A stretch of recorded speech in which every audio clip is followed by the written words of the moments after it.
So first, I'd just like to state that there's a natural order to the universe. It takes a male and a female to reproduce and to create new life.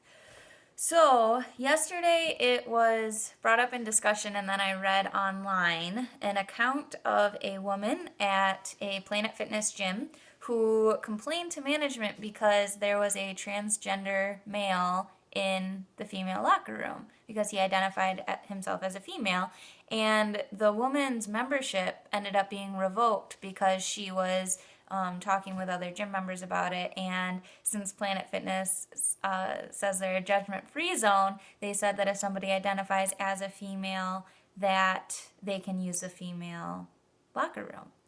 So this takes us to a point where we have to kind of look at where is society headed, and does it have to go that way?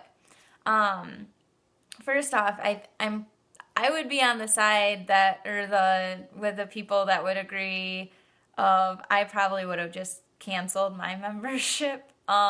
Mainly because with opening this door, it opens it to people who do have questionable motives. Granted, there are transgender people who genuinely do identify as female, and like males who identify as females and vice versa. But it would be easy for me to cut my hair off and dress as a guy if if I wanted to get into the guys' locker room to check out guys.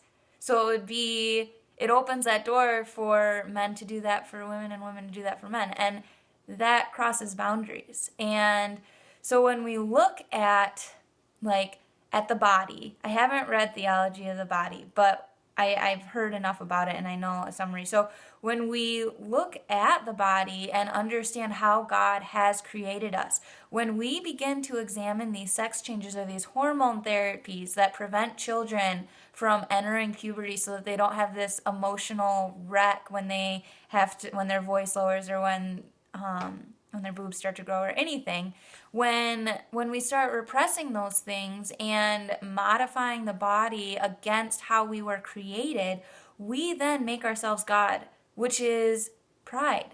So this whole idea of entering into a sex change or anything like that goes against the natural cycle of life, of who we're created to be, because it takes a male and female squirrel to create squirrel babies, and just as it takes, so we're going against the natural progression, and it ends up making us feel that we're greater than God. And it goes to that with the embryonic stem cell research and anything, or artificial insemination, any of those types of things. But in addition to that, as Christians and as Catholics and as popes have said, we're called to love and have compassion too. So there's a difference between loving and tolerating. So loving, on one hand, is willing the ultimate good for that person and continually, so we're called to love our neighbor, we're called to love everyone, and it's actually wishing the best for them. And then there's tolerance, which puts up with anything that they do, which is different. So I'm sure that if the disciples hadn't changed their way, because Christ says, "Come follow me," if the tax collector had continued cheating people, and I don't know anything else, but if people hadn't actually turned away from their old way of life, they wouldn't have become those followers of Christ.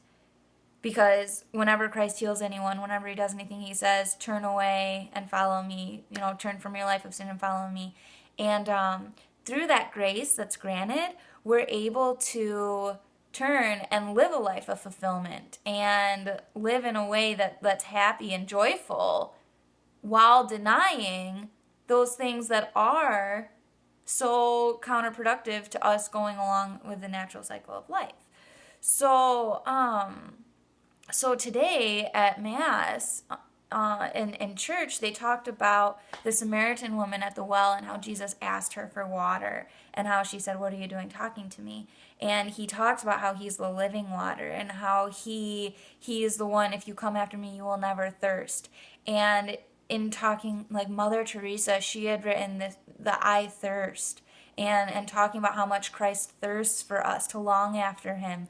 And so we have the opportunity then to love anyone in the LGBT community, but still not support and condone the behavior. Because we can love and wish for their well-being, which then ends up being your well-being will be in surrendering that to God. Like me, I like to drink. So what do? I don't drink. I deny myself alcohol. And do I do that on my own accord? There's no way. Without God's grace, which I have not been seeking lately, I'm miserable. And I've been miserable the last couple weeks because of everything just going on, and I haven't been truly seeking after God in it. But coming to the realization that it's, oh yeah, once I surrender that to Him and seek Him for the guidance and look for Him in the body and blood, in communion or the Eucharist, in Mass, and I'm going to confession and trying to seek Him through the sacraments, that's when the ability to step back from the sin is in a joyful way, and I can face the trials with joy.